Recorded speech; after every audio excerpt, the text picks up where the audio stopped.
Michele D'Avanzo aveva appena 40 anni e una vita davanti, una vita che si è spezzata improvvisamente in un'azienda vitivinicola di Loncon, in comune di Annone Veneto.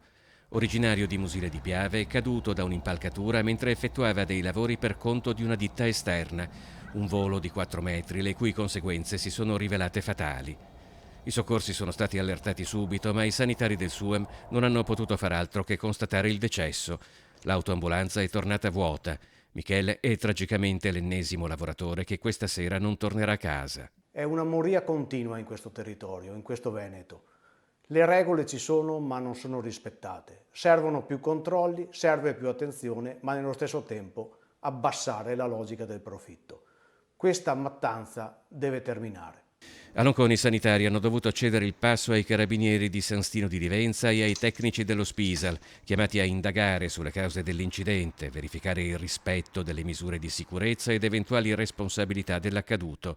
L'indagine è coordinata dalla Procura della Repubblica di Pordenone. In qualità di sindaco della città metropolitana, Luigi Brugnaro ha espresso profondo cordoglio e sentite condoglianze alla famiglia.